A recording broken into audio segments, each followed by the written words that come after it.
రే సినిమాకి వెళ్దా? మంతేంట్రా ఈఎంఐ కట్టాలి. నేను రాను పో. భూమి మీద నీ ఒక్కడికి ఉన్నాయా ఈఎంఐలు? ఇంకెవరికి లేవా? ఎందుకంత షో చేస్తున్నావు? ఏమన్నా షో చేస్తున్నానా? నీలా ఆ అమ్మాయి అంటూ ఈ అమ్మాయి అంటూ ఇంట్లో డబ్బులతో తిరగట్లేదురా నేను.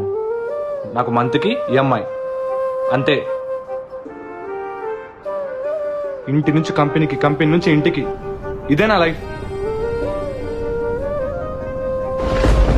మంత్ ఎండ్ వచ్చేసరికి ఇంటి ముందు ఎవడో చిజ్జత్ తీస్తాడా అని మషిన్లో పనిచేస్తూ మనుషుల బ్రతకడం మర్చిపోయా.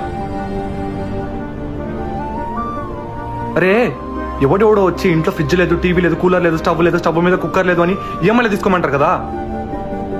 4 వారాలు కష్టపడ్డ డబ్బులు 4 గంటలు అయిపోతాయని ఎవరు ఎందుకు చెప్పారా? అయినా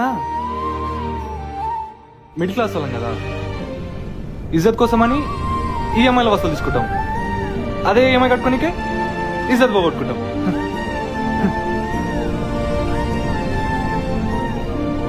రే నాకు తెలిసి మిడిల్ క్లాస్ వాడు దేవుడికి దండం పెట్టకుండా ఉంటాడేమో కానీ ఈఎంఐ కట్టకుండా అయితే ఉండడరా.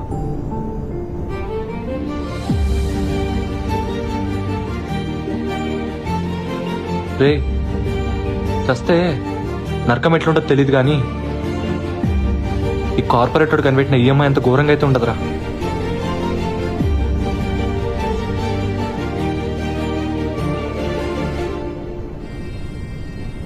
నేను షో చేయట్లేదురా, నేనే ఓ షో అవుతున్నా.